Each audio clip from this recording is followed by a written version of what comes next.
Good morning, ladies and gentlemen. It's 10 o'clock. We'll now start the meeting formally.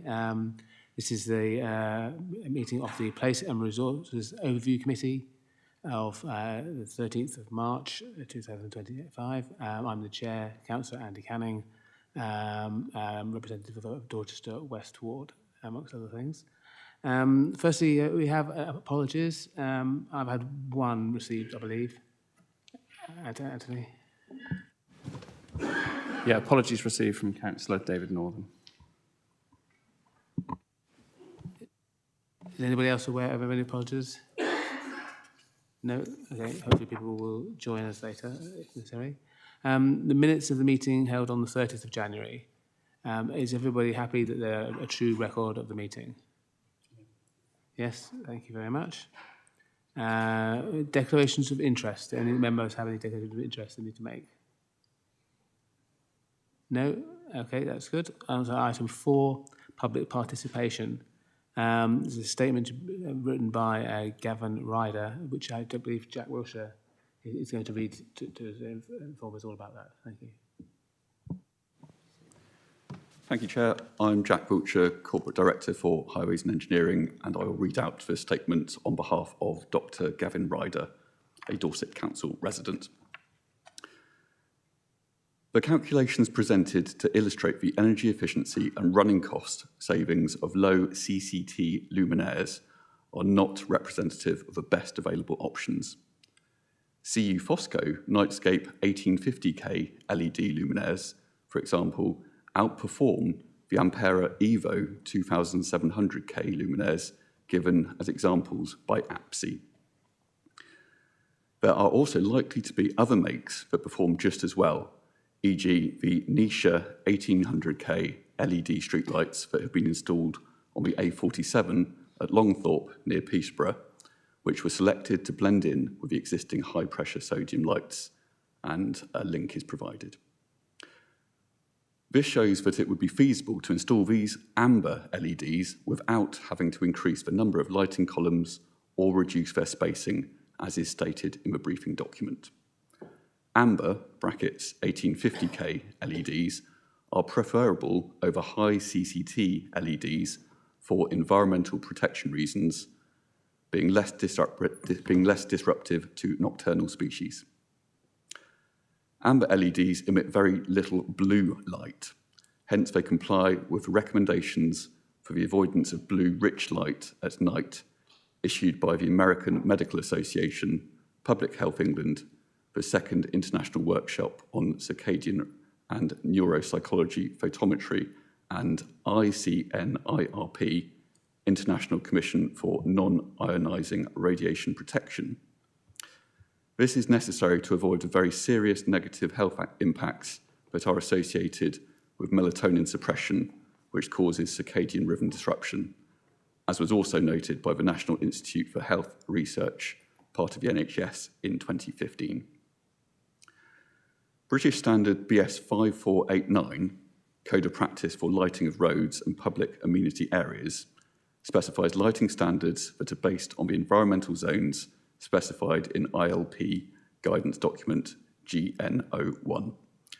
Recommended light spill levels from street lighting are also based on the same environmental zones.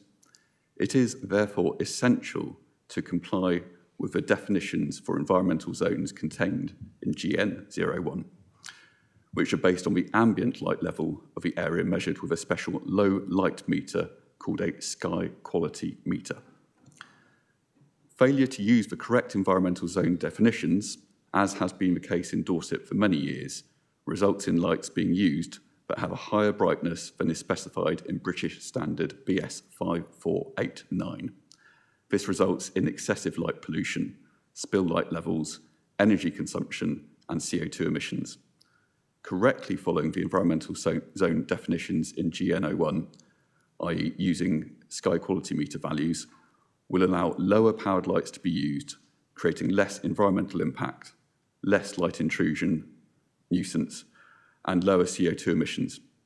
For example, a calculation performed for another local authority indicated that operating the lights at P5 level, the correct level for residential zones according to BS 5489, instead of the P4 level hitherto used would immediately achieve a 40% reduction in electricity consumption.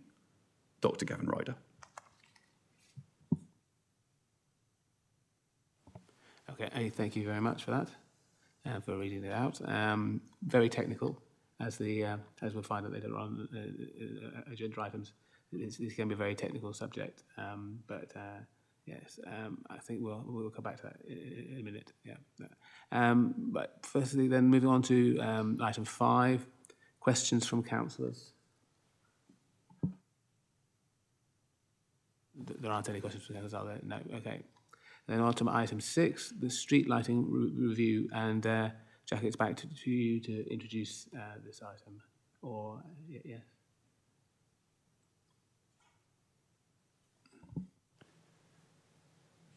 Thank you, Chair, and I will hopefully present some slides on the screen. So, as we mentioned, this is quite a technical document, and if I may, I'll probably spend 10 minutes or so just running through an overview of that paper, highlighting some of the key points and explaining some of the key definitions.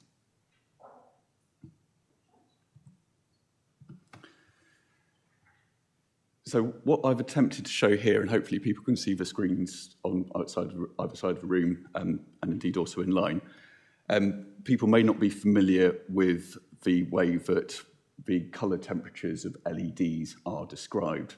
So colour temperatures are described in Kelvin, and some people call that either warmer or colder. And here we see on the right-hand side of the screen a variety of different colour temperatures which are indicative of the colour temperatures of those LED lights. It's very difficult to show LED lights on an LED screen, if that makes sense, but this is the best way that I've been able to try and demonstrate it. And what this thing on the right actually is somebody's mocked up, essentially they've got some shelving units, and then they put different LED strip lights into that shelving unit, so the light spill doesn't go into each different shelf. So you can then see how warm or cold each one of those colour temperature lights are.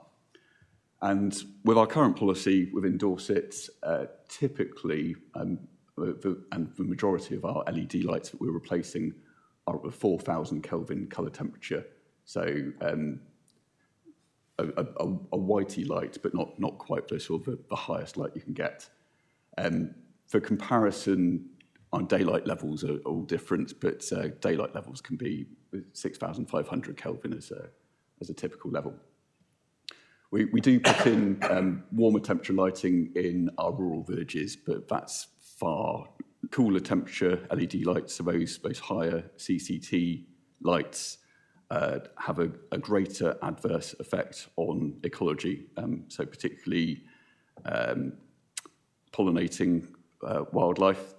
I think it's well known that the impact of lighting has on bats, and that's something that we're already very aware of. But there's also evidence to suggest that some plants can get confused by very high CCT lights, and particularly I think the blue light element within those lights, which can confuse the plant to the fact where it might not understand what season it's in and can start shedding leaves early.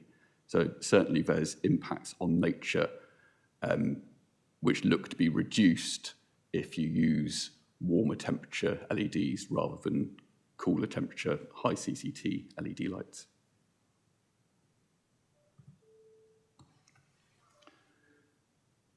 The environmental impact is probably in two main areas.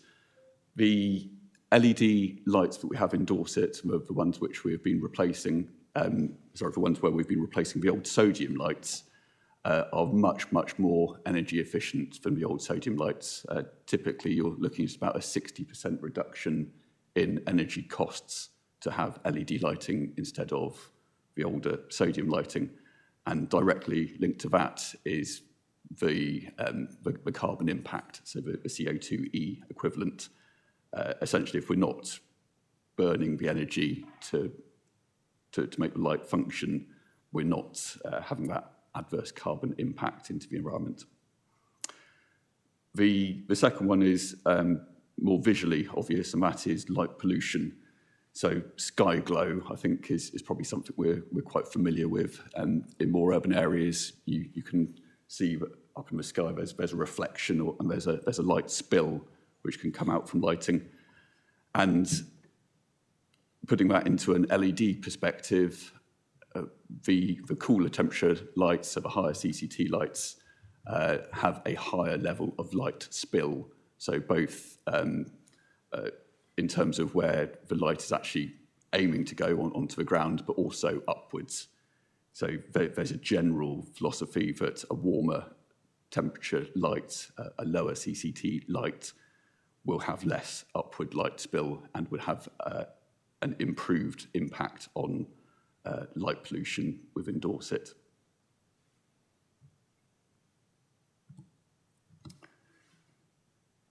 Human health impacts. The paper goes into some depth in terms of human health impacts. I must say I'm not an expert in terms of human health impacts or circadian rhythms, which is why, as part of the preparation of the paper, we have engaged with the UK Health Security Agency and we've asked for their statement, which is included within the paper. On a very high level,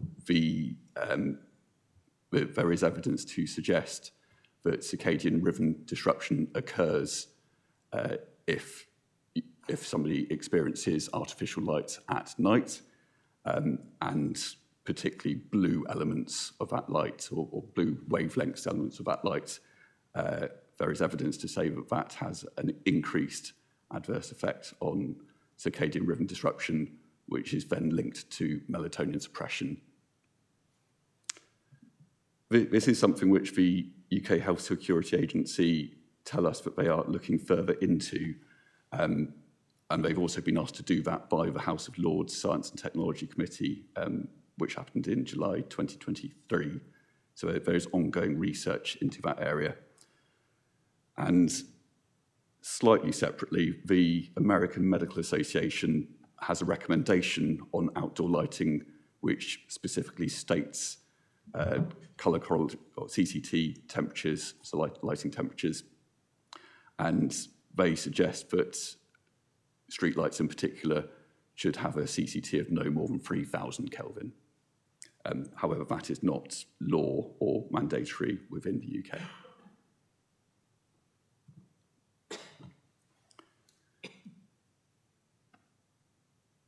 To look at what potential options we could have if OVU and if Cabinet are minded to adopt a new policy, officers have tried to illustrate 4 different options for if we move to a policy where we set generally a highest level of colour temperature for LED streetlights.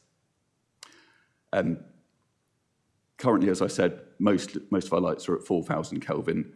And if we compare that to the old sodium lights, that is, with the technology available to us through our suppliers, that is roughly saving about £265,000 per year if we continued to replace lights at 4,000 Kelvin. To make it clear, that saving is based on us replacing around 6,000 of our old sodium lights in the next few years, which is a probable amount of lights we could replace to get that energy saving. And then there's a corresponding carbon efficiency saving as well there.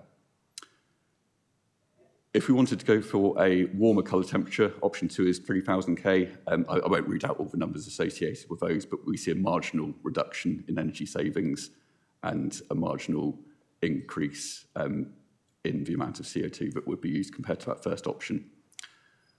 Option 3 is the recommended option. This is generally saying that new streetlights that are replaced within Dorset would typically have no higher than a 2,700 Kelvin colour temperature. The reason that this is recommended is that with our current light spacing and with the units available to us through our supplier, we believe that all lights could be replaced when it comes to their natural time to be replaced using 2,700K without needing to increase the number of lights that we have. So potentially, if you have lights which are less bright, we might need to put in place more lighting columns, which would mean you start to lose those energy efficiencies. So 2,700 is practicable for us to move to and has considerable energy savings and environmental impact savings as well. Option 4 is given as an additional option if we wanted to really push the boundaries and go for a very warm colour temperature. This is quite a yellow light that we would see from LEDs at 2,200 Kelvin. The energy costs here, as I was alluding to, the savings are reduced because of the increased, or the likely increase in the number of columns that we need to have because of our current technology available to us.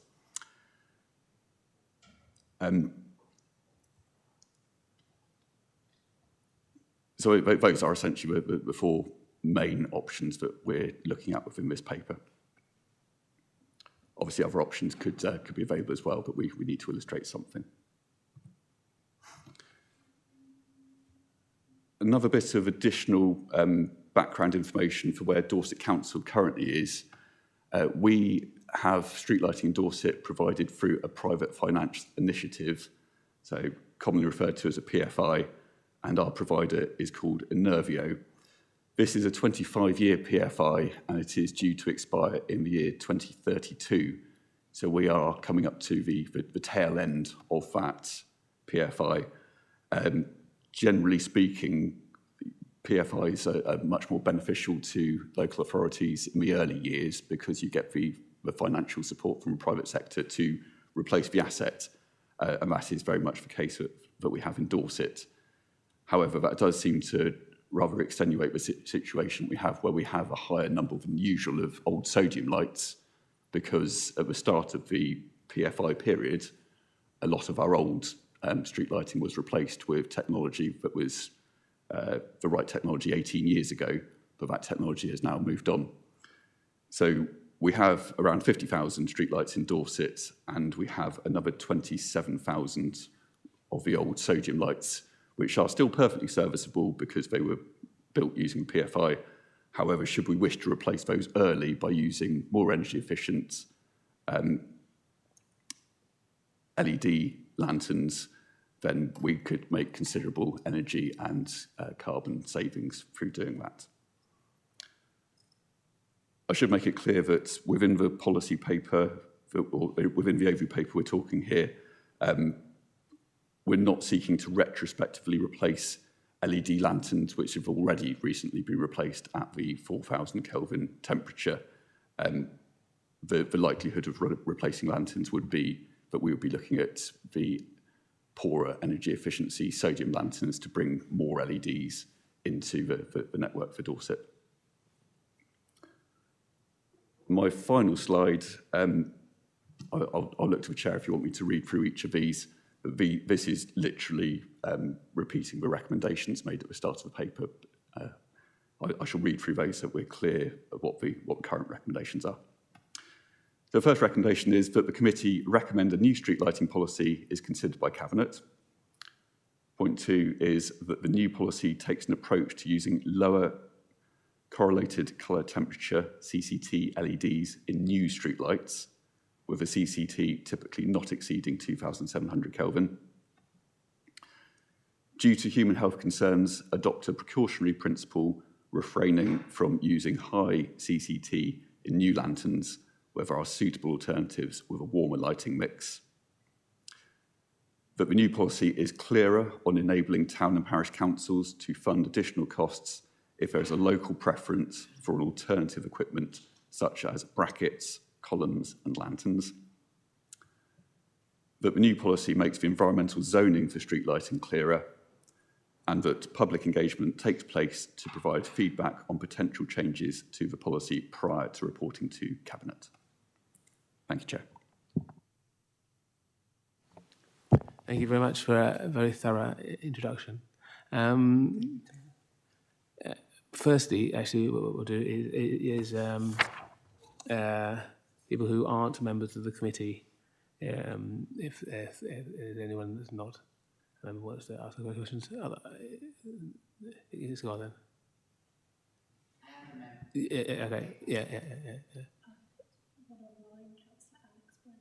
Okay. Councillor Brenton, do you have a question? Yeah. Thank you, Chair. Very interesting paper, and it links in with a lot of other bits of research I've been reading recently, particularly about the environmental impact on insects and wildlife, having very bright blue lit LED streetlights. And I think we should, treat this not just as a way to save energy, but actually a way to help with things like the climate emergency and the biodiversity collapse, particularly in insects in Dorset. And we could sell it to the public like that. They need to know why we're doing it, not just class it as a cost saving. So how are we going to, in the consultation, are we going to bring that into the equation or just talk about brightness? Thank you. Thank you, Chair. Yes, the consultation will involve submitting a number of questions for members of the public to respond to, and that will certainly involve the impact on the environment and ecology. Councillor Brenton, are you happy with that? That I'm fine, thank you. Great. Good. Coming to the, yes, Councillor Borden. Thank you, Belinda Borden, Lyme Regis and Charmouth. Thank you for the report. Again, it's really interesting, and I completely endorse what Councillor Brenton's just suggesting about explaining the environmental impact, environmental benefits, as well as all the others. It's something I get quite a lot of complaints about. I'm sorry if I missed it, but have we already got quite a lot of LED lights in bright? Yeah, because I think it's something that I do get quite a lot of complaints about, that it's quite hard to respond to. Thanks. So yeah, I was just wondering what the proportion was really of ones that we already have, and is it just on the main roads, or have you just been replacing them when it's been necessary to do so?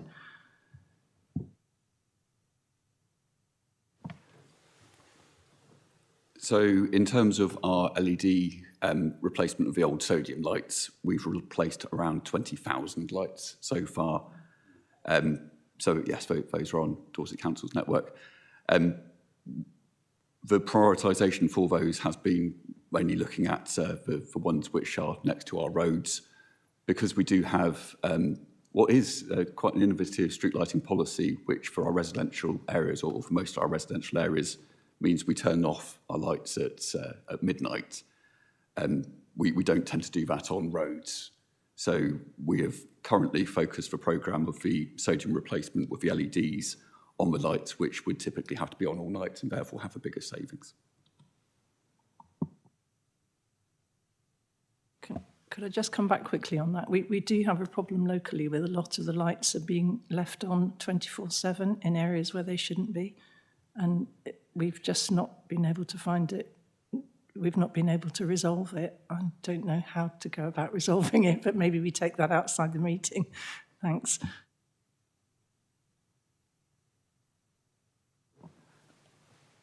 The street, when we're talking about specifically street lights, the lights will be in accordance with the current policy. So if we believe there's lights which shouldn't be on all night, then that needs to be through changing the policy. Okay, right, moving on to the members of the... Oh, go on. Oh, yeah, yes. Councillor Brian. You have a question? Yes, Chairman, it's Councillor Bryan. I represent the ward of St Leonard's and St Ives, but my previous function was as portfolio holder for this particular area, and it was on my watch that I asked for a review of our policy on this, because of complaints coming in from residents.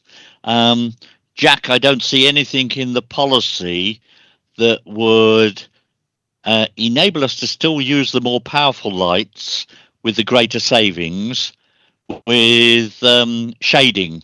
Have we totally gone away from the idea of potentially putting shades on where they are likely to affect household properties? Thank you.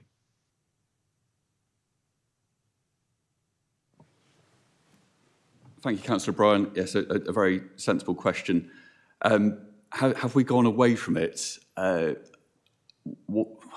difficult to say we've gone away from that, but what it would appear is that current best practice would be that if you use the lower colour temperature lights, particularly ones which have got Dark Sky Association certification, they are intrinsically designed to reduce light spill so that it effectively achieves what Councillor Bryan was talking about, but in two ways. So in the first way, the actual lantern itself is better designed to prevent both upward or unintended light spill, but also the light itself is of a nature that it spills out less. The Dark Sky Association do not certify any lanterns which are above 3,000 Kelvin colour temperature. Councillor Bryan, are you happy with that? You didn't follow it up? Yeah, I'd just like to see a potential modification to this to include a further exercise on deflection of light.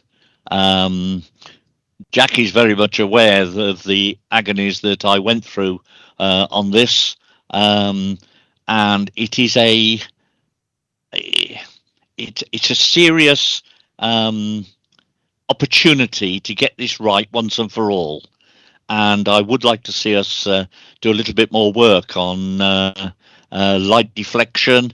It's all very well changing these lights, but where you have properties that are potentially below the level of the light, we do need to find a way of not causing those residents difficulties, and what is more important, causing them health difficulties. Thank you. Thank you. Jay, did you want to add anything to that? I completely understand Councillor Bryan's views there. Yes, we need to make it very clear within the report that goes to Cabinet that we are considering light spill.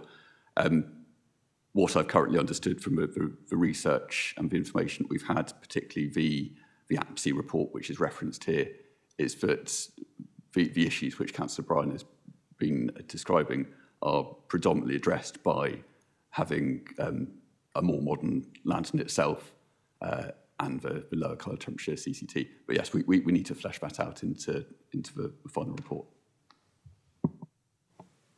Thank you. That sounds very, very good. On to the committee members then. Councillor Jesperson.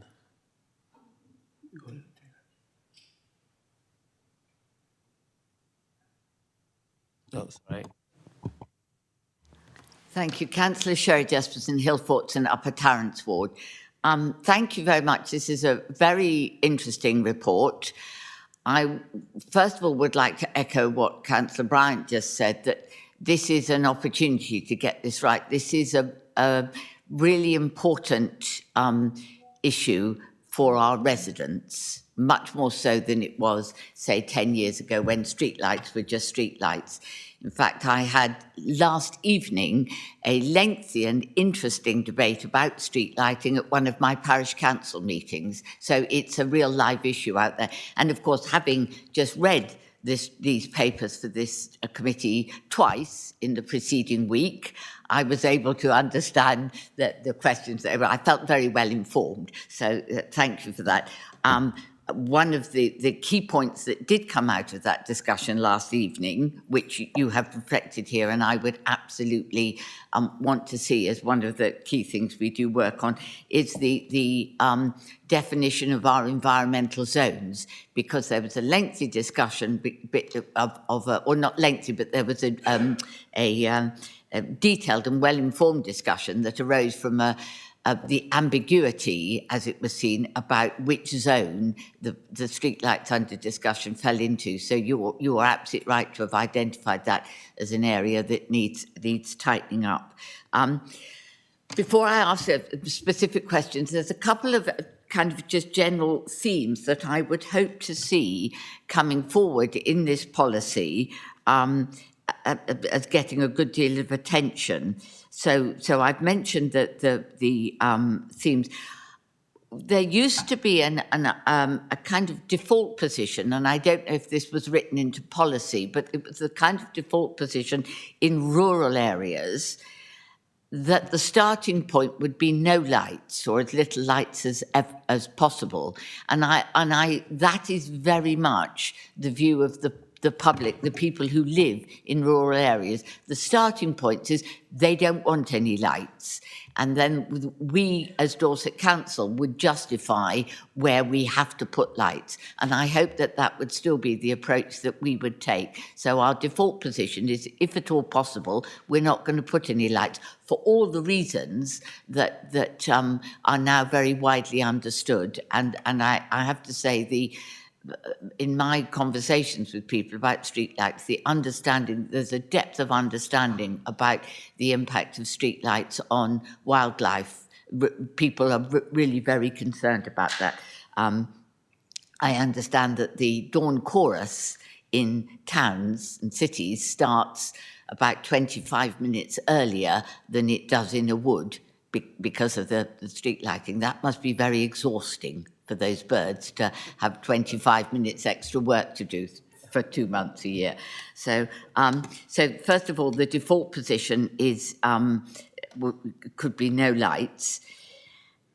And I also would like to see further work on how we can do more to turn the lights off at midnight or in part of the. This is something that Dorset County Council used to do. I'm not sure if we still do, but could we make sure that that's a key part of future policy? There is, in lots of rural areas, we have streetlights in rural cul-de-sacs, for example, in villages. Now, we have them there because there is a requirement.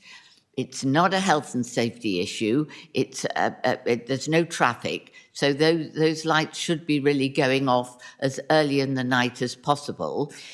I also think, in terms of where we think in rural villages streetlights have to go, can we be aware of the fact that that other people now have lights on their properties much more than they used to heretofore? So we need much less lighting in village cul-de-sacs than we did 20, 25 years ago. So again, if we could take that as our sort of default approach. The other area that I would like us to give some thought to is the costs to town and parish councils of having the designer lanterns and street. I understand entirely that Dorset Council can't be looking to pay for that automatically because that's a town council matter. But could we make sure that we're sourcing these as cheaply as possible? The village that I was having this discussion, which is a very charming village just outside, it was Bryanston, just outside Blandford, they would love to have the street lights that Blandford have continue up the road and have those lovely light fittings that they have in Blandford because it's Georgian town. Completely prohibitive, beyond their wildest dreams that a village could afford to do that. So there's an issue there that could we make sure that we're making that as affordable as we can. And I'm not for the moment suggesting that Dorset Council should pay for that. So again, that's something else I'd like the policy to look at. The other question is about how long this will take. If we're looking at replacing 6,000 old sodium columns a year, it's going to take us 5 years to get rid of the remaining 27,000. You mentioned, Jack, about ending the PFI sooner. I think the case for getting rid of these, for updating our lights, is so strong that I would like to look at us to see if we can do that as quickly as is financially viable, because the payback is very, very considerable to in terms of human health, in terms of the beauties of our villages and towns, but also in terms of wildlife and, of course, in terms of energy recovery. So, and the other thing to bear in mind, of course, is the longer we leave it, every column we replace next year, or every column we leave for 5 years, it'll be 5 years more expensive. So the sooner, if we can front load this, in the end it will cost us less. But I appreciate that budgets are constrained. So I would like to look at us to look at, as part of this policy review, how quickly we can afford to do this, because the more quickly we can do it, the greater we will reap the benefits of that. And my final point, and this is a general point, Mr. Chairman, and this is to you and to the portfolio holder, what we're discussing now is a recommendation to Cabinet that this policy should be reviewed. Can I be absolutely assured that when the policy is reviewed and we have a new policy, that new policy comes back to the Overview Committee, because that's actually what the Overview Committee is for. We should be seeing that new policy, I think probably before it goes out to consultation, but I'll let others might say we should see it after the consultation. But the policy itself needs to come back to Overview, not just our recommendation to Cabinet that there should be a new policy. So thank you very much, Mr. Chairman.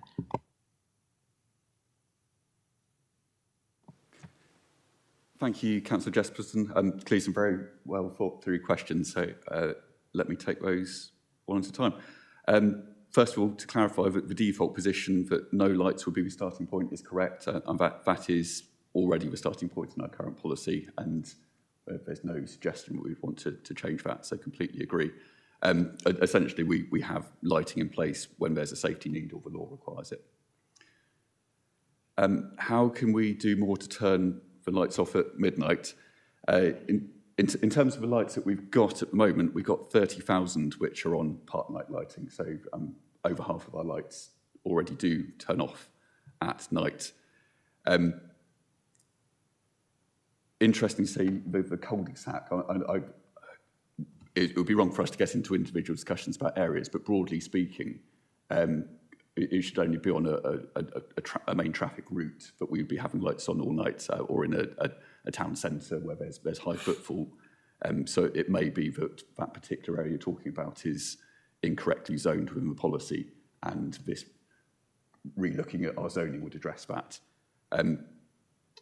Certainly something that can be considered.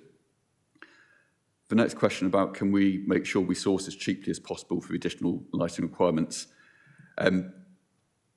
We do need to work within the confines of the PFI, and I'll come back to the comments about ending that sooner. So we do need to use lights which the PFI provider has within their supply chain. Obviously, we have a good relationship with them, and we can put a lot of pressure on them to use suppliers and their leverage of the amount of the market they have to get better rates for anyone that wants to have an enhanced level of column. Certainly we can put that pressure on. I just need to slightly caveat that it's not entirely within our control, because it would be the PFI provider that is purchasing the equipment, and that equipment would belong to them as well. How long would it take? I apologise, I should have been clear in the presentation, but talking about replacing 6,000, I was anticipating that would probably take 30 years to do 6,000. If we were to replace the remaining 27,000, the cost of that, the cost of replacing lights hasn't been put into this report because it's a capital cost, but we'd be looking at over £10 million if we wanted to replace all of them overnight. And to some degree, a lot of the old sodium lights have got a lot of life left in them and are perfectly serviceable. So there starts being a question, particularly in sort of in terms of carbon usage, about should we be replacing units which require quite a lot of carbon to make them when they've still got serviceable life. Really more of a question, I think, for to be taken in terms of sustainability and Dorset Council sustainability funding. So the likelihood of replacing any lights at the moment is that it's going to be through the Cabinet's decision to want to reduce carbon emissions, and therefore taking replacement of sodium lights as one of those priorities for spending money on for reducing CO2e. The question about ending the PFI sooner, nothing's impossible. It would be, I pause because I'm cost prohibitive is a difficult phrase, but the way that the PFI works is where it's front loaded, so we got the benefits up at the front. Effectively, we've paid for it and we still need to keep paying. If we wanted to end it sooner, we would essentially have to compensate the PFI provider for something that they've already built for us. So I probably will say yes, cost prohibitive, I think means that we do, in all likelihood, need to run to 2032 for PFI. And then the question about the new policy, obviously that is a political decision. My hopes were that today, instead of putting a new paper in front of you, which was a finished policy, we would have this brilliant level of conversation to see what should go into a new policy, and that would help us make the amendments to what is already a legally sound policy, but one which is far more modern and currently up to speed with best practice, could go to Cabinet. Obviously, I'll be guided by the committee. Currently, we would be looking, if recommendations are made to Cabinet and we had the public consultation, the likelihood is I think the new paper for Cabinet would come in September. If it were to come back to here, I think we would be delaying that process again and really delaying how quickly we can get on with use efficiency savings. But I do understand we need to get this right, and that does need to be a political decision as to whether or not you're happy that the debate today is pushed into a paper which is then heard by Cabinet, or indeed it comes back here for you to see the final copy first. Yes, that last point, I think we'll deal with that as part of the debate. So I'm going to carry on with members putting questions to you, and then we'll have a discussion about what's the best way forward. Did you want to say anything, John? Okay. Councillor Taylor next. Thank you, Chair. Councillor David Taylor, Chalmers St Mary. A couple of observation questions really to ask. Dorchester had most of its lights replaced about 10 years ago, I think it was 8 years ago.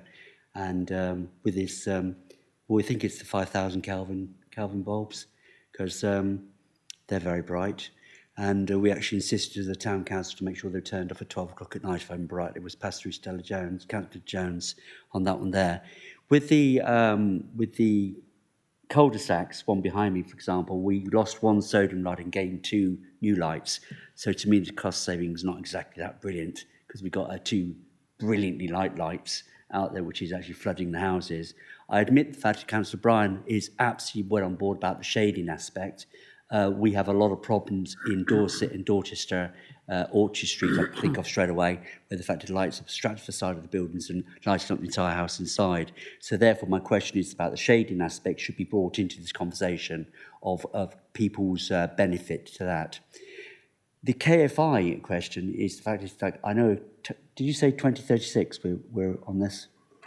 2032 on that one there. And the cost factors, as Councillor Jefferson said about bringing the lights in now to actually so that we make a saving overall, because the cost now is going to be a hell of a lot cheaper than it is going to be in 10, 15 years' time.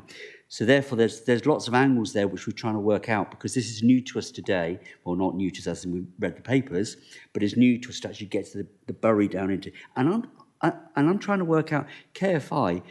How do they make their money apart from selling us the lamppost? Do they get the electricity supply or something? That's a one question.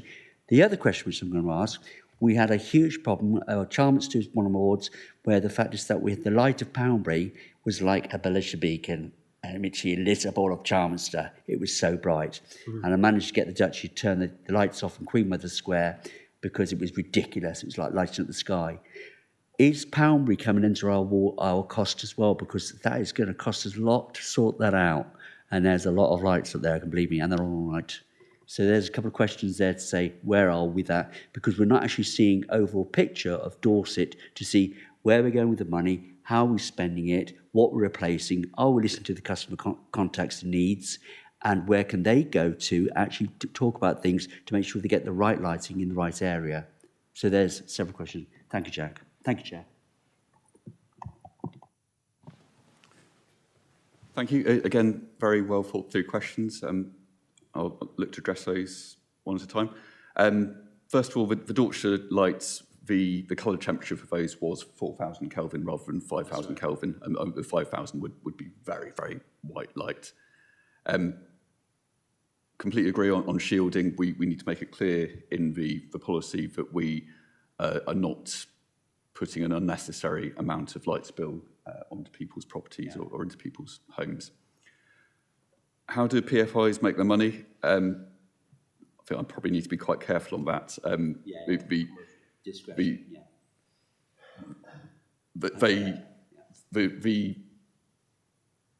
The big benefit for Dorset was at the initial part of that contract. Being in the tail end of it is not the best part to be in. Because, essentially, they put their investment in. We with additional government funding, so anyone who entered a PFI did receive a substantial amount of additional government funding. Don't quote me on this, but I think it's around £2 million a year, because at the time these PFIs, I've been reminded it was a £38 million grant, so you can see why at the time the previous Dorset County Council was very interested in joining up with the PFI. I won't go too far down that rabbit hole. One last point, the question about Poundbury, if I can cover out in general planning terms, actually, which obviously incorporates Poundbury as well, I need to reiterate and be clear that the proposals in this paper aren't looking to retrospectively replace LED lights. However, any policy that we have, if a developer wants to have their development adopted, and Poundbury do want to have their development adopted, they would need to adhere to whatever policies we have. Obviously, Poundbury having a legacy issue of having already created their lights, there would be an element in that as to whether or not their existing lights were correct to the policy at the time of them erecting the lights. But certainly going forwards, any new lights would need to be in accordance with any policy we approve here. Otherwise, Dorset Council would not adopt them. Jack, I welcome that. That is a really excellent response on that one there, and that's really what I was hoping for. The only thing I would like to know is the fact, like, for example, like the cul-de-sac, specifically I'm thinking about the one behind me and Orchard Street, is that the lighting is too light. You know, where they're up to 4K. And the thing is that, and I know, because I can virtually light up my house with the light bulb behind me. So therefore, is there a possibility of residents to raise a concern of actually either reducing the Kelvin or possibly getting a lower fitting there to make it a bit more suitable for humans to live in and be comfortable with? Is that a question? Okay. Sorry. Thank you. I'm worried I might not do it justice because I'm not familiar with the particular area that we're talking about. But I think the answer needs to be addressed as the overall assessment of the suitability of the environmental zones, and hence the standards of the lighting which is required. I have been informed in the background that the issue where you were saying that one light was replaced by two was so that we could meet the British standard lighting requirement for the amount of light that was required in that area. However, that standard is relating to what the environmental zone is for that area. So that's the bit we need to address within the policy paper. Nice, fantastic. Thank you, Chair. Thank you. Okay, thank you very much. Councillor Gibson is next online, I believe. Thank you very much, Chair. Sorry not to be with you in person today. Jack, thank you very much. Excellent report. Really pleased to see it. Just like Ray Bryan said, I'm really glad that all the feedback over the years is resulted in another look at the policy here, even though we're midway through the PFI. First question, I know that obviously the PFI runs until 2032.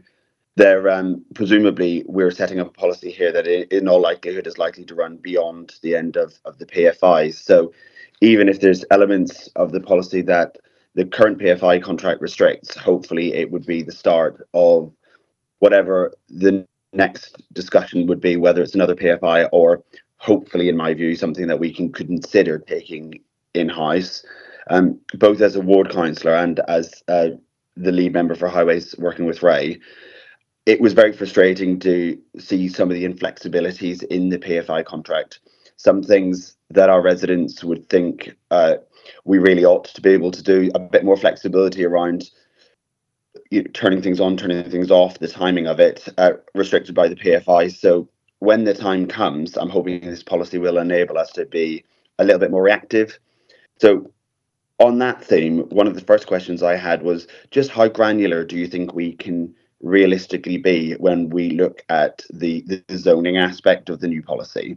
It's something that I know I'd love a view on in my area, but appreciate that whilst the report does mention the possibility of street by street, it does also acknowledge that that would be an incredibly time-consuming endeavour. So I think it's just your view and what a fair balance for that is, because at the minute it's definitely not fair enough. We do need more of a say on the peculiarities of our own wards. So, for example, Verwood is sort of clearly a suburban area, but along one entire edge there's a forest, and actually it's quite important that we can differentiate between the town centre versus the bit that actually is very different in feel. So that's the first question. The second question is about the town and parish council aspect, which I fully support.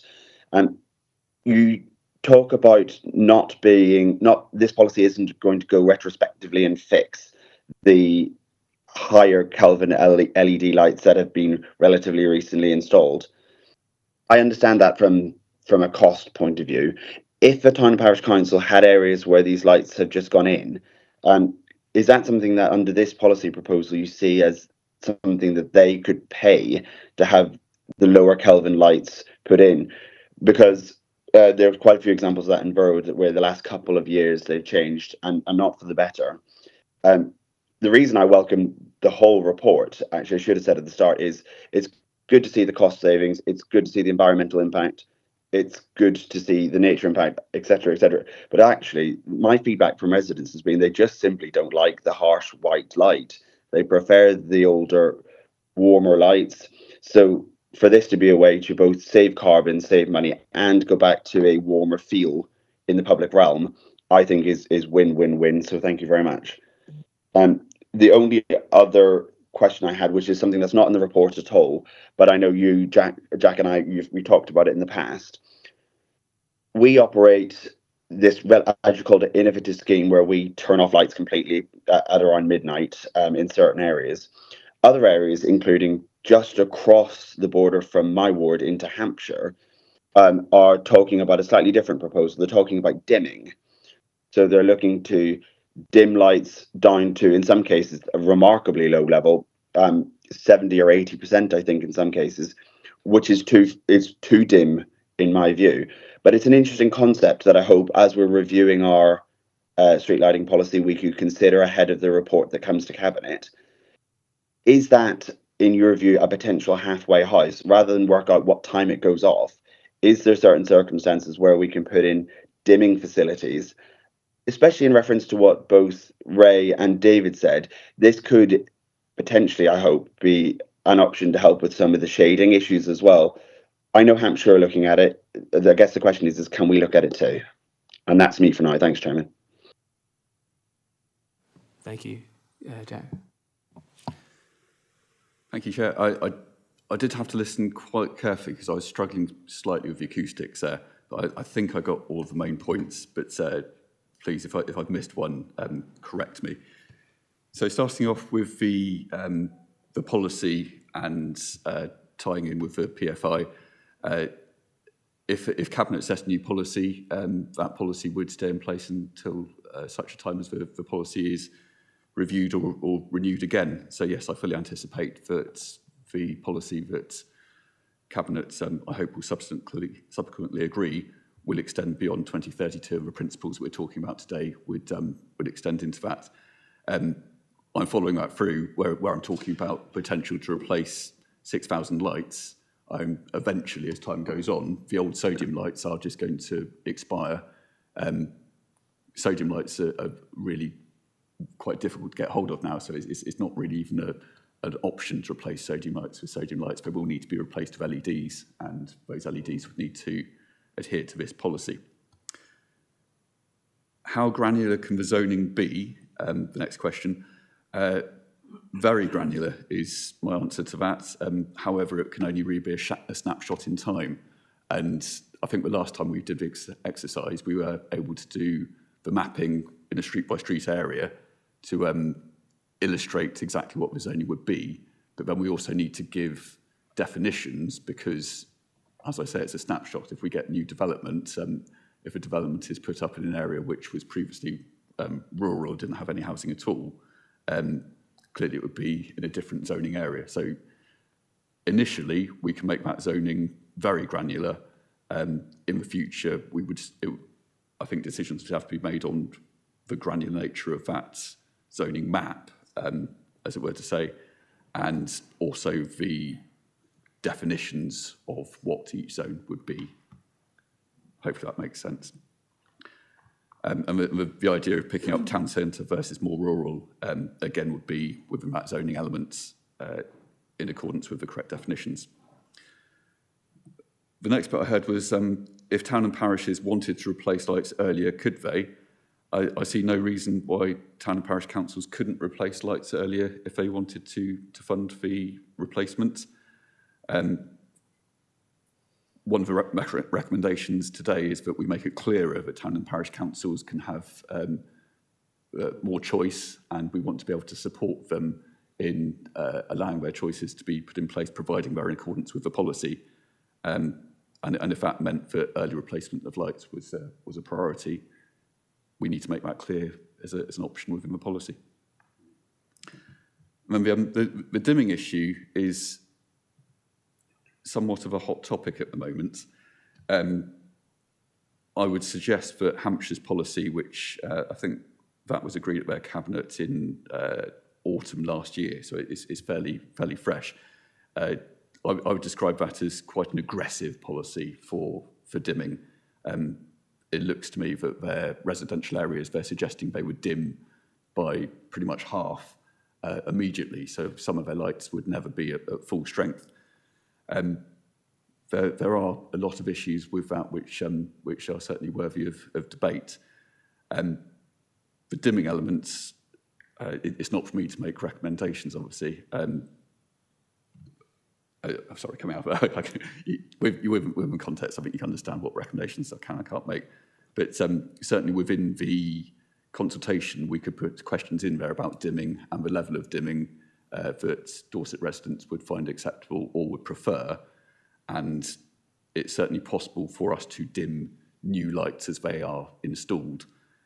Again, going back to retrospective dimming, that could be quite tricky because we would need to go to each individual light to change them as we don't have sort of a Wi-Fi enabled network where you can just flick things up and down. It would be effectively a manual adjustment. But certainly the idea of dimming could be explored further for the cabinet paper. Presumably, I certainly value the opinions of this committee, but we wouldn't want to go for something as aggressive as Hampshire, but a slight reduction or an element of dimming, but not drastic dimming, may well be something that people would like to hear more about. I think that picks up all the points, but forgive me if I missed any.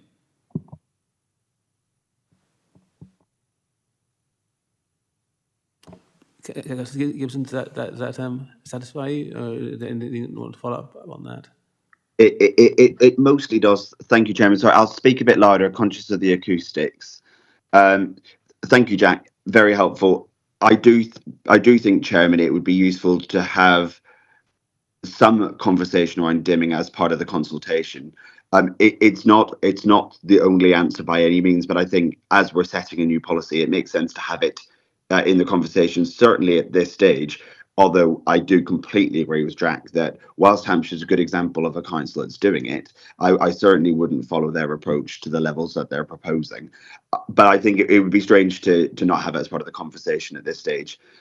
The only quick follow-up on the town and parish council bit was the policy, as I understand it, is saying we won't retrospectively change the recently put in LED lights. Would the policy as written also rule out town and parish councils replacing those? The specific I'll give is there's one road in Verwood where new LED lights have gone in. Everyone's really unhappy with them. We can't change them because of the current policy. And I just want to check that even if Dorset Council wouldn't fund the change in the new policy, could the town council if they were minded to?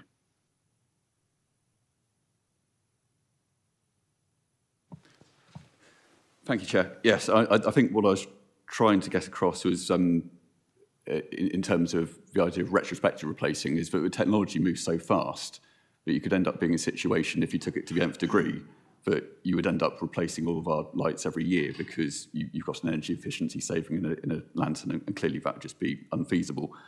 But it doesn't, if the existing policy or any proposals we're taking forward doesn't remove the opportunity to replace lights early, and indeed that is what we are proposing to do with the sodium lights.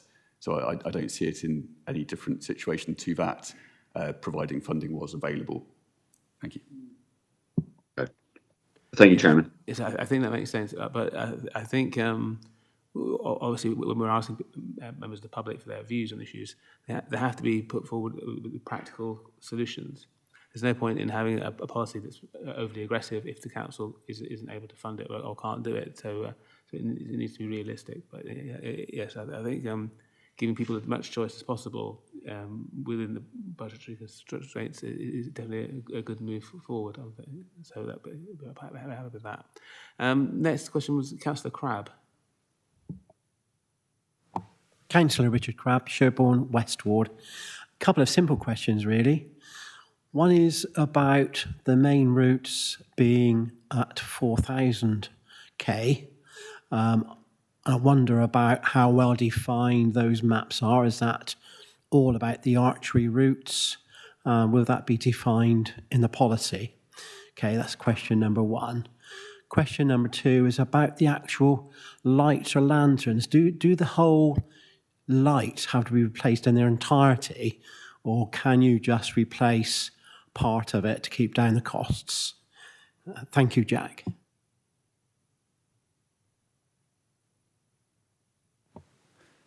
Thank you, Councillor Crabb. So definition of main routes is generally our A, B and C routes. Quite an easy way to think of that is ones which are on our gritted routes. So if it's a route which predominantly the function of that road is for through access, or it's one which is primarily for vehicular routes, we would likely need to light that through the night in accordance with our current policy. Do whole lights have to be replaced rather than bulbs? The practical thing to do is actually replace the entire lantern. So in the past, some people have tried to retrofit some of sodium lanterns with LEDs. My experience is not a good idea. And when we talked about shielding and light deflection, putting something modern into something which is quite old and not designed for that purpose doesn't achieve what we're looking to desire or you're looking to achieve. So what we're looking to propose here is that sodium lanterns that are replaced would be replaced with entire units, so we get that reduced light spill, which is obviously something that our members of the public and residents have expressed. Okay, thank you for that. Yeah. Are you happy with that? No, okay. Councillor Tarr. I'd just like to make 3 points. An excellent report, a really interesting debate, some really useful points made there. I want to draw attention to transport hubs, railway stations, possibly bus stations in our towns, because the last train from London to Dorchester is meant to arrive at, I think it's 10 past the hour, The last train to Weymouth arrives at 20 past midnight, and the last train to a little known town in North Dorset, where it snows a lot, called Sherborne, is at 12:30. And I quite often take that last train back from London, because if you're spending the day in London, it's nice to come back on the last train. And I find the whole street being in total darkness quite nasty, because there's always some sort of works going on somewhere up the street. And I think that needs to be taken into account when we're deciding on the midnight close-off, because I fully agree with the close-off. And as has been mentioned in Dorchester, we found that the crime rate actually went down when we turned all the lights off. So that's good news. And I really support the report thoroughly. Excellent piece of work. Absolutely fantastic. The other thing is that when you stand on a railway station these days, and I spend many hours standing on railway stations waiting for drivers to be found and things like that, the people come onto the station, the lights go brighter, and then when they walk off, they go darker. And I'm wondering if there's any scope for that in any streets in Dorset where that might be adopted for safety reasons. I just think it's something which should be considered. I'm not saying it's a good idea or a bad idea, but presumably Network Rail have reasons for doing that, presumably saving money on electricity. But so thank you very much.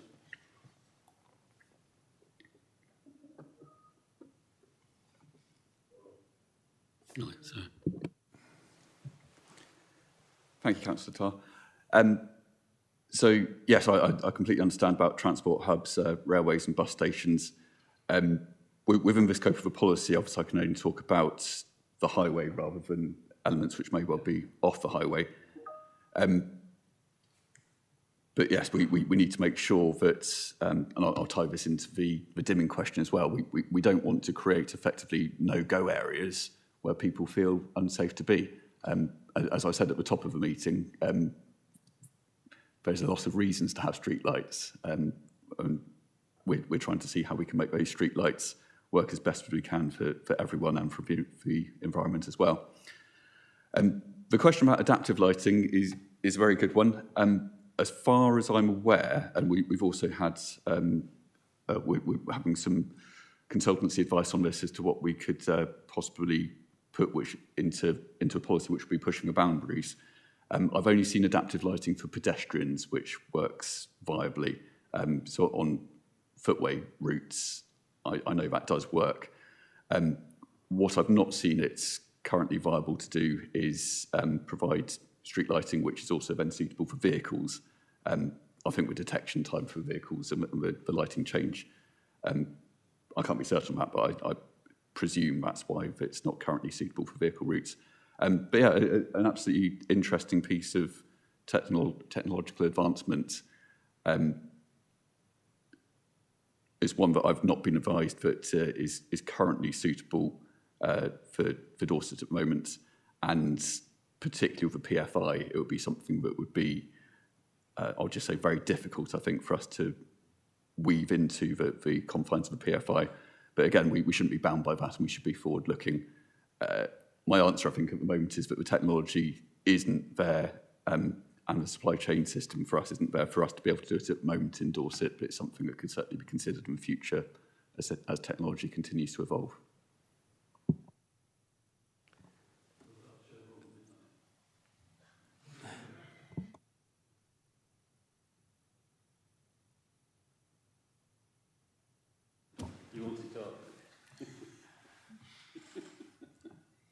Chair, would you like me to answer the midnight question?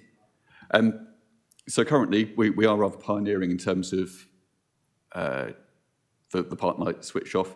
It's not going to be everyone's cup of tea. The feedback we've had is that the vast majority of people are very supportive and appreciative of the park night switch off, and it does save a considerable amount of money and equivalent CO2 emissions, plus all those issues of artificial light at night for ecology reasons. Again, it's as an officer, it's not my decision. It does need to be members that decide what lighting we have and when. I would recommend as an officer that our current midnight switch off for park night lighting where it's appropriate is a very good, sound and robust policy. However, it is certainly up to members whether or not we would want to have a different policy. Thank you. Sure. I mean, I was saying the important thing is that we have a thorough period of consultation, and it has real options in the consultation that covers everything we're trying to do, and I think that's definitely the way forward. Councillor Parry next. Thank you, Chair. To try and avoid the sort of worst type of Whitehall farce that we've seen, the policy, I'm very pleased, reflects on the role of parish and town councils, which is excellent. So hopefully we'll have clearer lines of communication between the two local government authorities. And if I can give you an example of where I could see there being a potential problem in this and where the farce element would creep in.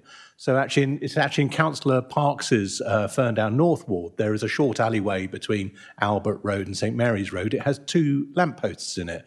One is apparently under the ownership of the town council, and the other is under the ownership of the Dorset Council.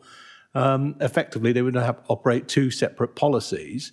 If we were to replace one and the town council to replace the other at a different point in time but quite closely together, residents would think we'd probably lost our collective minds. It's trying to find a sort of common ground of working between us that I think would help. And that's just one isolated incident. I'm sure there would probably be other areas across the county. My second plea to you is a wider experience that a number of us have had, which is the rollout of work by utility companies and contractors. Some of our communities have had experienced considerable, as Councillor Andrews well knows, considerable inconvenience and delay and frustration as a result of contractors for various utility companies. So if we are to undertake work in particular wards, could we make sure that is very carefully managed with a high level of local member engagement so that we can ensure clear lines of communication?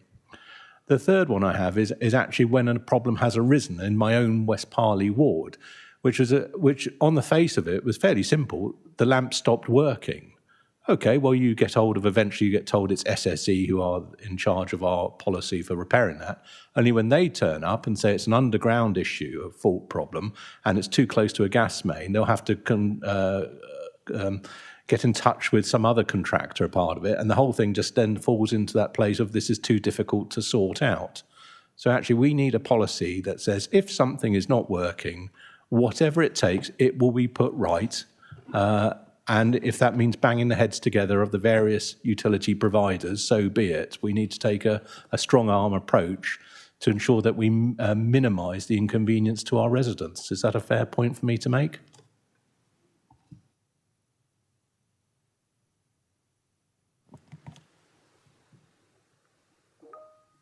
Thank you. All very sound points. I'm at risk of just repeating them again if I address them.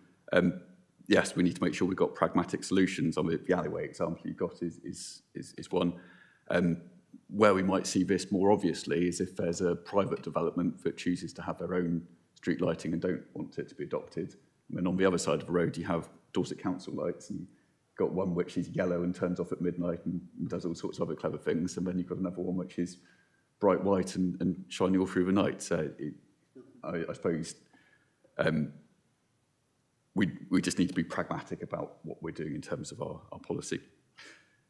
The utility contractors, certainly if there's a considerable programme of work, and if we were looking to replace a swathe of the old sodium lights in an area, we would need to work very closely with local councillors and town and parish councils to make sure that happens in a suitable and sufficient way.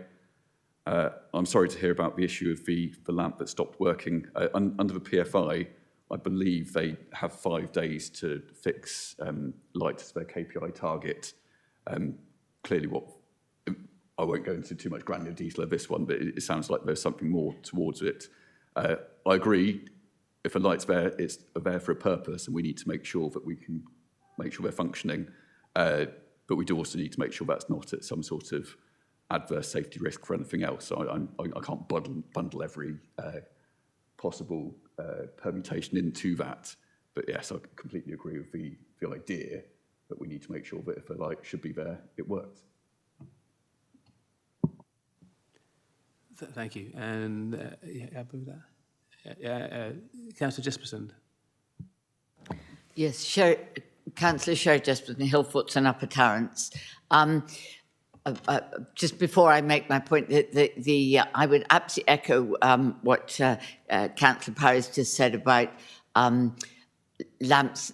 It's not just lamps that might be owned by town and parish councils. I have a street light in one of my villages that is on property owned by a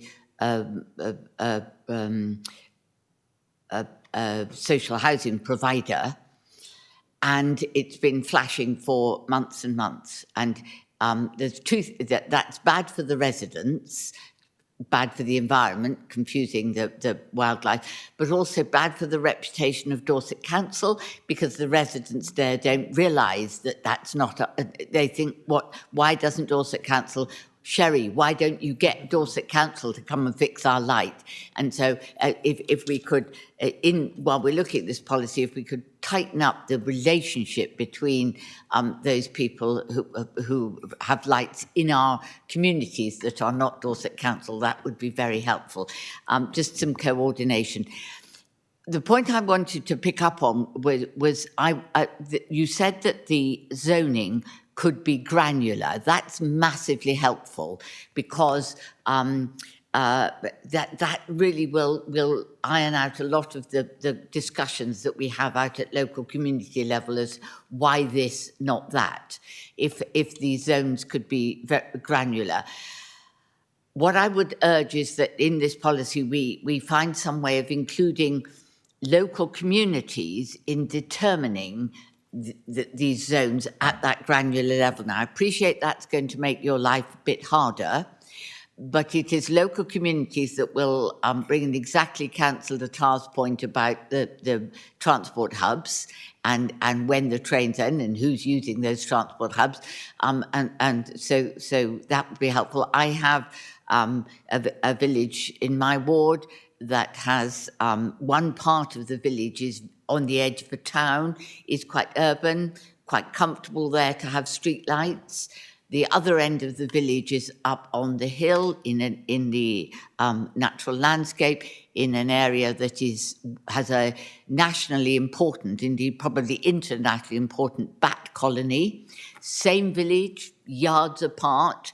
You wouldn't want if we could have a streetlight policy that was different for those two parts of that village, that would be a success. That would be a good outcome. So it's that level of granularity that you need the local community to contribute to, because just doing that in the office, as we currently do in the office as a desk exercise, wouldn't pick up those nuances. So that's really helpful to have that, to know that we can do that. And could we put a little bit of extra effort involved up front into doing that with the local community? That would be a massive improvement. Thank you.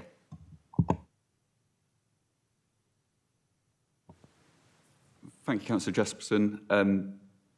Noted on my point about coordination. The environmental classification, I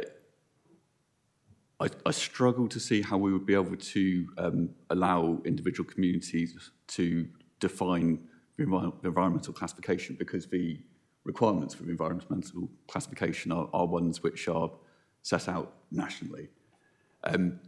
What we can do is look to see what level of provision we would have within environmental classifications. And my suggestion would be, I think, that in the public consultation, we look to flesh that out. We look to include a question to see what level of lighting people would like, particularly in rural areas. Because we can decide how we want to light within an environmental classification. What we can't do is overwrite the rule book, if that makes sense, in terms of what zone it would be. Hopefully that makes sense. I understand that exactly. Obviously, communities can't define it. There is a definition, but what we might be able to do when we're assigning particular parts of the particular areas to these zones, just at that point, allow local communities to input into that and say, very occasionally they would be able to then say, yes, but don't forget this or take account of that. Rather that I'm not suggesting for the moment that local communities would get to decide that or indeed to define that, because that's way too complex, but to input into your decision, that would be helpful. Thank you. Yeah, I absolutely agree with the sentiment, and I would look to include that within the public consultation. And finally, Councillor Starr. Thank you, Chair. No surprise that my question has really been answered, most of it. But this report, very good report, excellent use of previous research by various people, including the Chinese. A very interesting piece from them. So everyone, it's a win-win-win for everyone because it's good for nature, good for people, good for energy saving.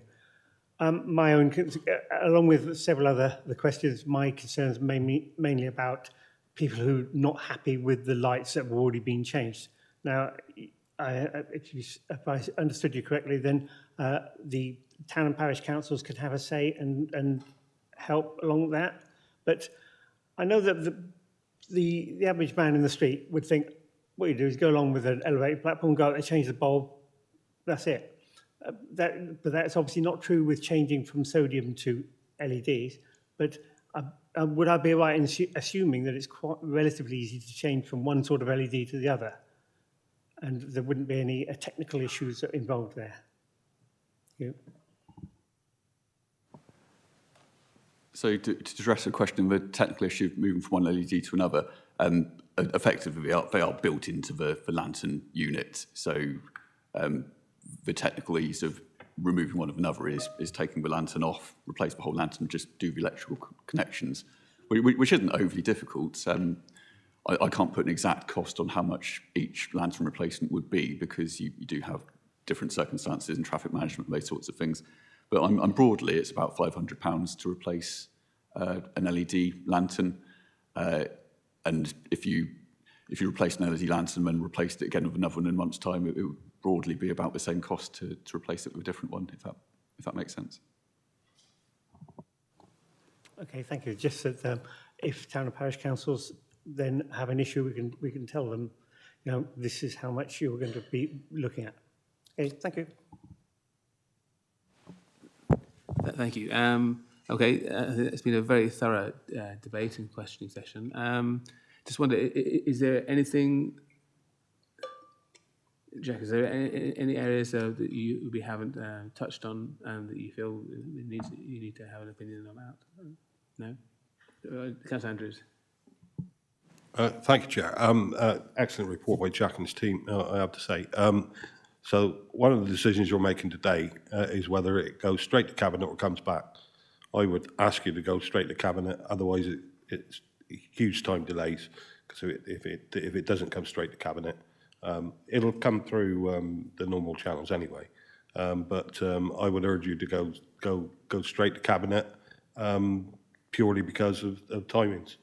It will take that long to get it through or to go through another overview committee after the public consultation we're talking about next year. You on here.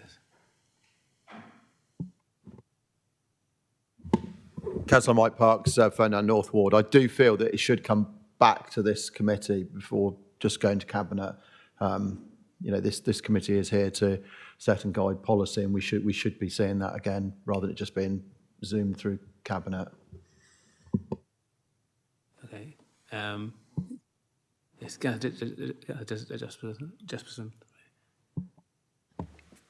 Yes, I really appreciate the point about the speed of this, but I have raised this previously in the context of this committee's work programme that we can work swiftly if we're required to do so. And we have done in the past. The point of this committee, of an overview committee, is not to recommend to Council that there should be a new policy, but to review the new policy before it goes to Cabinet. And that, I think, is what we are here to do, and that's in our terms of reference. And in order to do that, we need to see the policy either before or after, probably after it goes out to consultation, before it goes to Cabinet. So I would really strongly urge, and I really understand Councillor Andrews about you're not wanting to delay, but that is the role of this committee, to review policy, not merely to review the idea that there might be a policy. Yes, I think you're right to an extent. But I think we don't need to create bureaucracy where there is no need for it as well. Could you just remind us what your ideal time schedule is? You want the Cabinet by September. How would the public consultation fit into that as well? Thank you. So if the recommendations are supported, we would be looking to go out to the public consultation later on this month, which I believe would run for 6 weeks. We do obviously need to have enough time to understand the feedback from that consultation. The environmental mapping exercise for the zones is quite onerous, as we're going to do it in that granular detail. So realistically, with the timelines that we have, September at the moment is the earliest I believe we could bring a full, robust paper to Cabinet.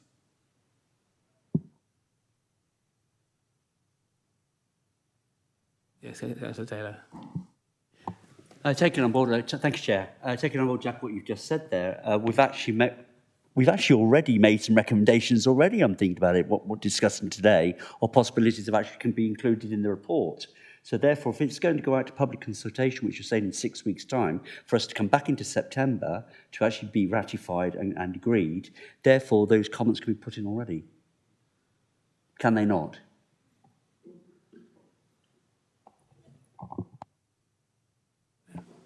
Yes, I think we have enough time to work with this programme the way that Mr. Wiltshire is suggesting. I think to hold it back later than that isn't really getting us anywhere. Isn't likely to change anything. We have a well worked out schedule, and I'd like us to stick to that. I suppose you can have a quick vote on whether you want to steer. Sorry. We could have a quick vote to decide whether we want to move ahead and have this come back to us again, or whether we should go ahead with the proposal that this should be debated by this committee again when it comes back from public consultation. Personally, I think that's slowing things up too much. So can I see those who think we should stick to the timetable as suggested in the paper? Okay. Yes, I do as well. Anybody else? Yeah. Go on. My question is the fact is that the questions we've stated, the comments we've said today, are they going to be included in the consultation? Because that's where we're going to go forward with it. Well, if that's proven to be yes, then yeah, we go ahead. Absolutely. Yes, that is the idea, that we should go ahead with the proposals that have been discussed today, and they're all incorporated in the public consultation that takes place. Okay. Second.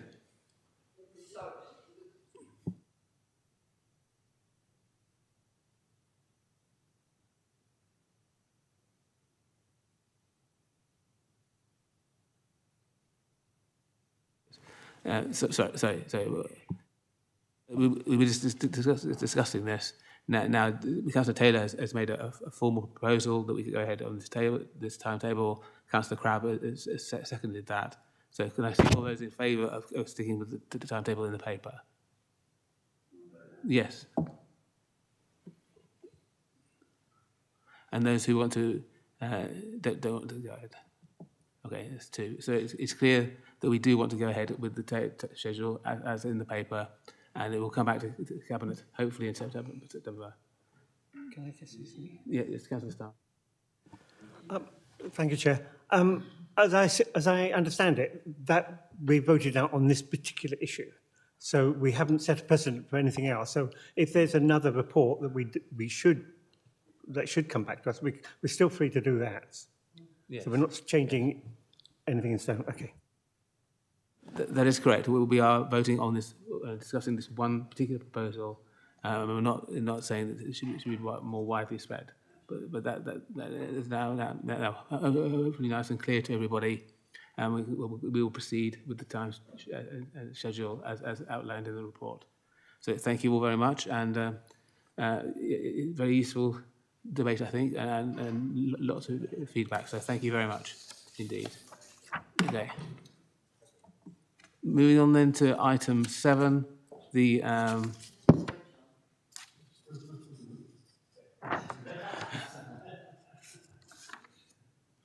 moving on to item 7, the future work programme of this committee and the cabinet future proposals, which have been sent out as well. Does anybody wish to make any comments about this? Yes, Councillor Jesperson. Councillor Shedd, I'll kick off while everybody's regrouping their thoughts. There is, as I said to Councillor Andrews not to leave the room, that one item, and this is not, I want to ask you about the diving, but this is just the work programme in general. I've had assurance in another meeting from Councillor Andrews that the hedge-to-hedge policy will be coming back to this committee. So can we just confirm now in this context that hedge-to-hedge will appear in our work programme at some point? Because Councillor Andrews had said that will be the case. So can we make sure that gets recorded here? Thank you. I'm seeing some nodding from other parts of the room, so yes.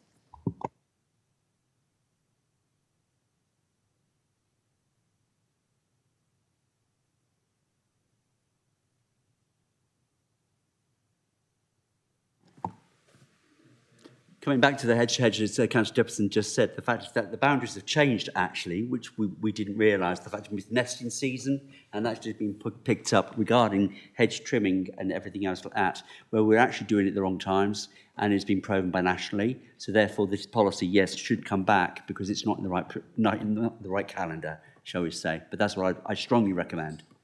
Thank you. Okay. Yes, Councillor Jesperson. So you were saying, I don't want to hog the debate here, but in terms of other policies, areas that we might explore, that you asked in your email to think, I'm not quite sure how that would work for an overview committee. I see how a deep dive would work for a scrutiny committee because they would be looking at policies and seeing if they work, whereas our job is to look at policies that need reviewing, as it were, whether they work or not. But I'll try and make a suggestion and see if this helps.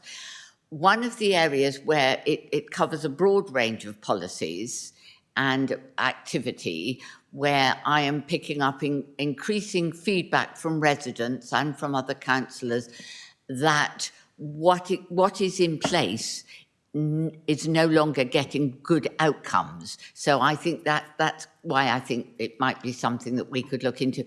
And that is in the area of flooding and flood responses. Now, this covers a whole range of policies. It's highways, it's drainage, it's other things. And so it's not a single policy that is failing.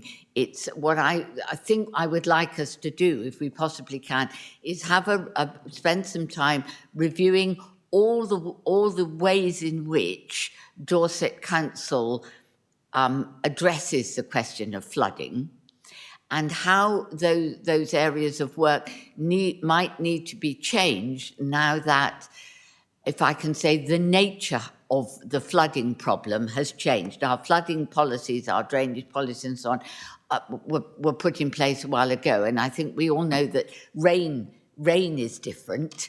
And in the context of climate change, people's priorities are different and so on. And so I think that might be an area, I don't know what other things, where it would be useful for this committee to have a separate look at how we could respond better in the context of climate change to flooding and to people's expectation that Dorset Council will help them when their roads and their premises get flooded. At the moment, we often find ourselves as members in the position of having to say to residents, yeah, I'm really sorry you're having this terrible experience, but you know, we just deal with highways and the highway begins here and it ends there and all the rest, that's not Dorset Council's problem. You have to go and talk to somebody else, or we don't talk to the Environment Agency. And through nobody's fault, absolutely not the highways team's fault, we end up giving a quite an unsatisfactory response to our residents, and that it's not because anybody in Dorset Council is not doing what they should be doing. It's because we need to kind of just have another slightly holistic look in the changed climate, climate in capital C and small c in which we work. So I would like to put that one out there as one that we might do some work on. Councillor Taylor. I cannot agree how important this is. We had an emergency procedures meeting yesterday about what protocol happens across the county of Dorset in case something disastrous like flooding happens. As you know, and it was discussed yesterday, that the previous Christmas, I had 4 months of a problem with Charlottesville where we nearly lost houses because of rivers flooding, fields flooding because they weren't irrigated properly, and it was only because of the fact that we couldn't connect properly with the environmental services to act on it, to actually make sure that something was done about it. Eventually it did, and we managed to get the fields dug and everything drained properly, and this year we've had no flooding in Chalmers, thank goodness. But we've had excess debris going into the rivers now, where the Cerne has raised its level, and so has the Frome, and that means that now the river's got a higher, a lower depth, should we say. They're now flooding normally, because they cannot be dredged. And this is because environmental services tell you, the environmental teams say, you cannot touch the rivers. So there is something desperately flawed and wrong with our systems if we as Dorset Council can't state or help our residents by saying we are controlling our rivers and our streams and our flooding processes, because we're not. Because we've been controlled by an outside force which is telling us what we cannot do, but which we should be doing, and has been done for centuries by people going into the rivers and dredging, pulling weeds and digging, etc., etc. So we've got a desperate issue here. We need to sort it out, because if we don't, we're going to have more disaster across our county. Thank you, Chair. Thank you very much. Yeah, yes. Okay, Councillor Gibson. Thank you, Chairman. On the work plan, I was having a look at, as part of our agenda pack, the Cabinet work plan and then our own work plan. And I'm sure for very good reasons that they're not completely aligned. So, for example, I know some of them are just updates on reports we've seen from the past. So, but as an example, so you've got things like the procurement forward plan report, over 500,000, comes to Cabinet shortly. I think it's in the March one. Is that something in your view that we could have had a look at this committee to offer some opinion and some support to? In essence, what I'm wondering is there any way in the forward plan that we get a quick note from yourself as chair or from the clerk to the committee to say why it is that we've not seen it, or if we've seen it in the past, we're not seeing it again because it's an update? Because there's quite a few things on here a little bit further down the line that if there was an opportunity to have a say on it. So, for example, the enterprise resource planning update, given how light our work plan for our own committee is at the minute, it'd be nice to know the justification for why things being discussed at Cabinet haven't come through us first.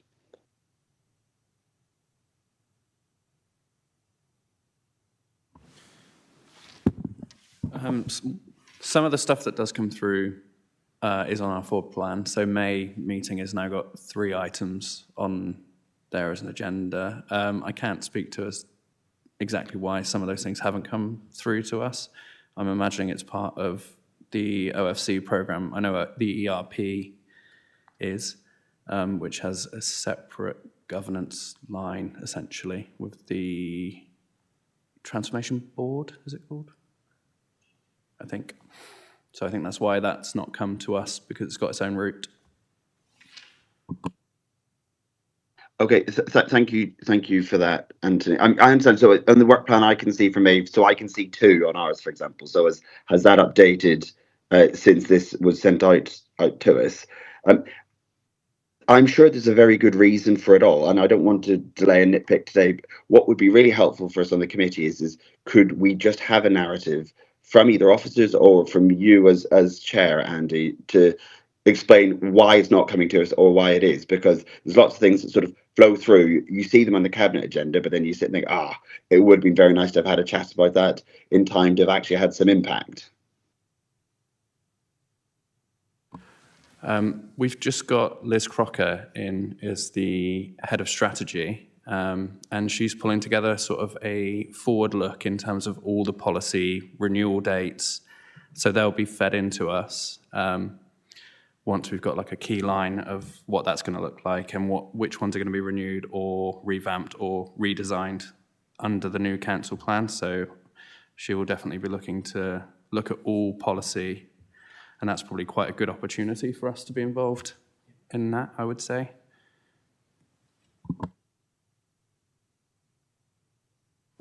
I'm not sure I quite understand that, Chairman. I'll follow up by an email.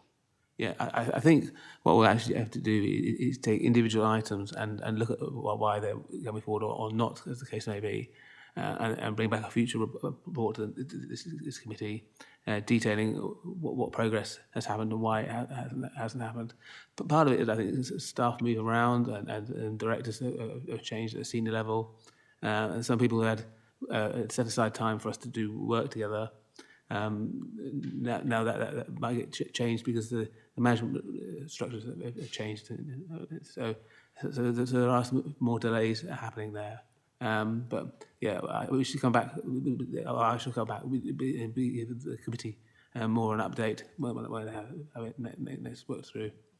Okay, anybody else?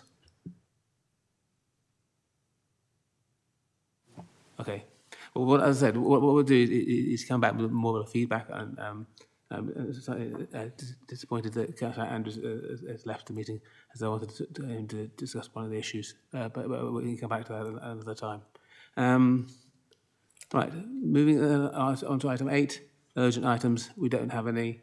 Exempt business, there is none as well. So that brings the committee to an end. Thank you all very much for a short meeting by usual standards. So thank you.